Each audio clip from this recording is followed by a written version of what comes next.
Como escravizados escreveram suas histórias e utilizaram suas próprias histórias na luta contra o tráfico escravo. No vídeo de hoje, você conhecerá a história de Ayuba Suleiman Diallo, a primeira narrativa de um africano escravizado nas Américas e sua luta pela liberdade. Mas desde já, se inscreva no canal e nos ajude a manter as pesquisas sobre a história da África, dos africanos e seus descendentes. Seu apoio é muito importante.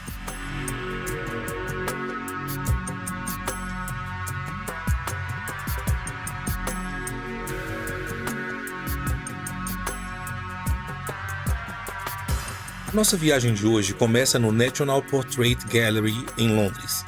National Portrait Gallery em Londres, Reino Unido, Inglaterra, é a primeira galeria de retratos e imagens do mundo que foi fundada em 1856 e apresenta uma coleção diversificada de retratos de figuras influentes da história e também da cultura britânica.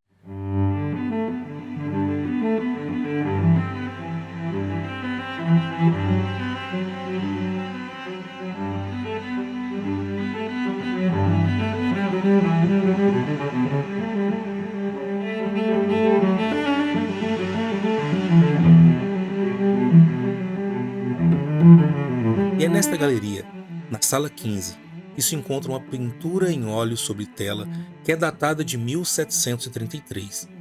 É uma obra do pintor inglês do século XVII, William Howard Bett.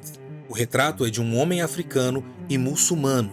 O seu nome, Ayuba Suleiman Diallo, que também foi conhecido como Job Ben Solomon na Europa. Ele era um africano de alto nascimento social e religioso no Senegal, na região da África Ocidental. Mas como retrato ou uma pintura de um clérigo muçulmano de família nobre africana do século XVIII, foi parar no Museu da Inglaterra. Nós vamos entender mais esta história. Entre os séculos XV e XIX, mais de 12 milhões de africanos foram escravizados e enviados através do Atlântico, principalmente para as Américas Central, do Norte e do Sul. Mais da metade dessas pessoas vieram da África Ocidental, e alguns destes homens e mulheres que sobreviveram publicaram suas autobiografias e outras obras literárias. E estas pessoas resistiram a todas as formas de cativeiro, seja por meio de revoltas, fugas, tentativas legais de reaverem sua condição legal de libertos, ou mesmo recriando suas próprias culturas da África, mas também com a adoção e adaptação às novas formas culturais dos lugares onde estavam. E algumas dessas pessoas escreveram suas histórias. E uma destas autobiografias escritas por pessoas africanas é a história de Ayuba Suleiman Diallo, que ficou conhecido como Job Ben Solomon. Ele foi um dos mais de 400 mil africanos enviados para a América do Norte durante o tráfico de escravizados. Ele nasceu por volta do ano de 1702 em uma proeminente família de clérigos muçulmanos no reino de Bundu, na região nordeste de onde hoje é o Senegal.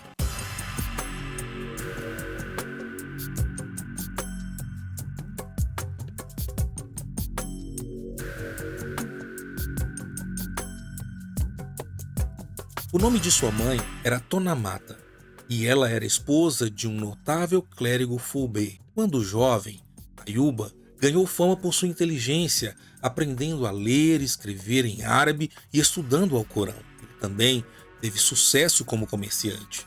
Por volta do ano de 1730 ou 1731 aproximadamente, quando ele tinha quase 20 anos, o pai de Diallo enviou para vender 2 homens como escravizados a um comerciante inglês, o capitão inglês Stephen Pike.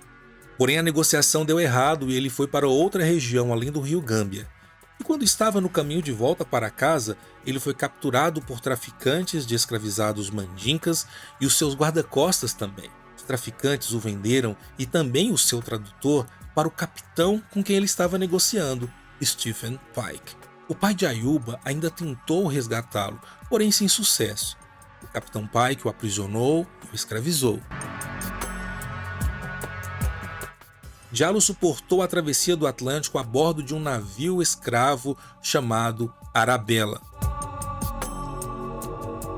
E ele foi um dos 150 sobreviventes que desembarcaram em Annapolis, Maryland, nos Estados Unidos. E esta viagem está registrada nos arquivos do Slave Trade Voyage, e aqui podemos ver que a viagem começou em Londres desceu até a Gâmbia e depois foi até os Estados Unidos. Também podemos perceber por este registro que embarcaram 169 pessoas africanas e apenas 150 chegaram, ou seja, 19 pessoas morreram na travessia. Em Maryland, ele foi vendido por 45 libras para um fazendeiro chamado Alexander Tolsey, um plantador de tabaco.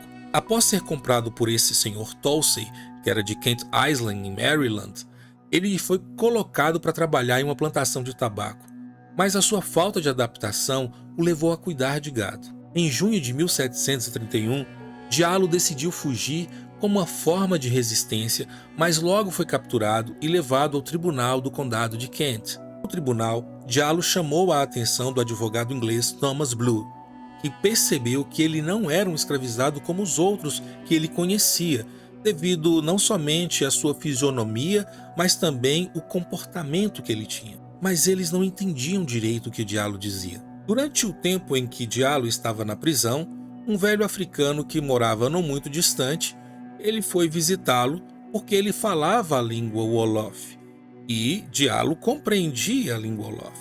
E através dessa conversa que muitas informações chegaram ao seu advogado. E foi através deste tradutor africano que o advogado descobriu que Diallo pertencia a uma família nobre e também o motivo da sua fuga da fazenda. O advogado então escreve uma carta para Alexander Tolsey, que era o fazendeiro que havia comprado Diallo. E este o levou de volta para casa e passou a tratá-lo com um pouco mais de gentileza, oferecendo-lhe um lugar para orar e dando melhores condições para Diallo. No entanto, a escravidão e o confinamento ainda eram muito difíceis para Diallo, que nunca havia se adaptado a essa condição. Por isso, ele decidiu escrever uma carta em árabe para o seu pai, explicando o destino e pedindo dinheiro para sua liberdade. Esta carta era originalmente destinada ao Sr. Denton para ser enviada para a África pelo Capitão Pike, mas ela acabou sendo encaminhada para um outro homem, o Sr. Hunt, quando o capitão já havia partido e a carta não foi enviada. O Sr. Hunt então guardou essa carta até encontrar oportunidade para enviá-la. E durante esse tempo, a carta foi vista por um outro homem, James Oglethorpe. Não foi algo muito planejado, aparentemente. E este Sr. Oglethorpe, ou James Oglethorpe, é um filântropo e o diretor da Royal African Company, e ele traduziu a carta do árabe e, ao lê-la, decidiu providenciar ele mesmo a liberdade de Diallo. Dentre outras coisas, nesta carta, Diallo dizia: não há nada de bom no país dos cristãos para o muçulmano. Ele avisa também aos muçulmanos de Bondu que estava vivo e pedia aos governantes e à sua família para garantir que suas esposas não se casassem novamente e que providenciassem dinheiro para o seu resgate. Esta é a carta de Ayuba Suleiman Diallo para o seu pai. Ela está hoje na Biblioteca Britânica de Londres. E com a ajuda do advogado Thomas Blue, de Maryland, e James Oglethorpe, foi também um dos fundadores da colônia da Geórgia e diretor da Royal African Company em Londres, Diallo conseguiu sua liberdade. Oglethorpe pagou 45 libras para compensar o fazendeiro, o Tolsey, e ele viajou com Diallo para a Inglaterra em 1733 para finalizar o processo de sua liberdade. Lembrando que neste período, os Estados Unidos ainda eram uma colônia da Inglaterra. Na Inglaterra, Diallo acabou sendo reconhecido como um homem profundamente inteligente, piedoso, religioso e educado, e acabou tendo acesso à alta sociedade. E também foi liberto da escravidão por subscrição pública no ano de 1733. Diallo era um homem alto e, apesar de pouco tempo em contato com a língua inglesa, ele a aprendeu. E em Londres, ele impressionou os estudiosos com sua inteligência, escrevendo o Alcorão de memória. Ayuba Suleiman Diallo, ou agora Job bin Salomon, com esse nome trocado, se tornou uma espécie de celebridade tão grande que ele foi apresentado inclusive à corte, ao rei e à rainha da Inglaterra. E foi em uma dessas ocasiões que ele foi convidado a ser modelo do pintor da nobreza inglesa, Sr. William Hordebert. Suleiman Diallo tinha uma grande aversão a imagens e foi difícil convencê-lo a sentar-se sozinho para ser desenhado. O Sr. Hor, que era o pintor, ele conseguiu finalmente persuadi-lo a fazer um desenho retratando-o com suas roupas tradicionais, mas ele não estava com elas, obviamente. Então o desenhista pede a Diallo que a descreva.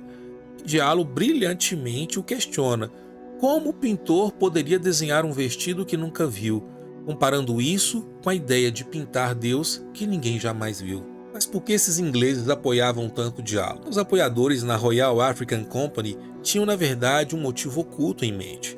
Eles queriam utilizar os conhecimentos de Ayuba Suleiman Diallo para prestar serviços à companhia ao lhe dar sua liberdade e enviá-lo de volta para a Gâmbia. Ele se tornou uma espécie de celebridade e foi nesse contexto que ele posou para este retrato que atualmente está exposto na National Portrait Gallery em Londres, que eu acabei de mostrar para vocês no início deste vídeo. Durante sua estada na Inglaterra em 1733 e 34, Diallo entrou nos serviços da Royal African Company e voltou para a Gâmbia em julho de 1734 com a intenção de promover os interesses ingleses na região em troca de sua redenção e também de um bom tratamento. E foi neste mesmo ano que o livro de suas memórias foi lançado junto com seu advogado Thomas Bluth. Algumas memórias da vida de Jó, filho de Salomão e sumo sacerdote de Bunda, na África, e foi escravo em Maryland por cerca de 2 anos. Após ser trazido para a Inglaterra, ele foi libertado e enviado de volta para sua terra natal no ano de 1734, em uma longa viagem que durou 7 semanas. O diplomata inglês que viajou com Diallo informou que o pai de Diallo já havia morrido e uma de suas esposas se casado novamente ao ele se ter considerado morto. Diallo se tornou um líder para o seu povo em Bundu e tentou estabelecer as bases para negócios tanto com franceses quanto ingleses.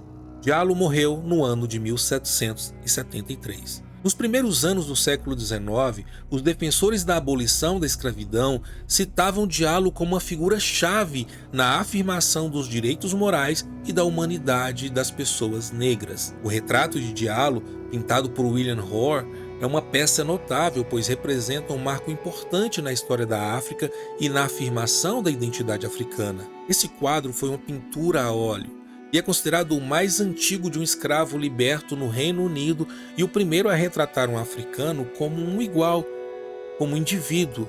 E ele desafia, assim, as narrativas estereotipadas e desumanizadoras que permearam a representação dos africanos nesta época. Gostaram desta história? Então não se esqueça de curtir o vídeo, compartilhar e se inscrever no canal. E, se possível, contribua para que nossas pesquisas continuem. Eu deixo aqui a chave Pix na descrição do vídeo, ou você pode também se tornar um membro do canal, porque tudo tem história, tudo é história. A África tem muita história e vim aqui contar ela para você.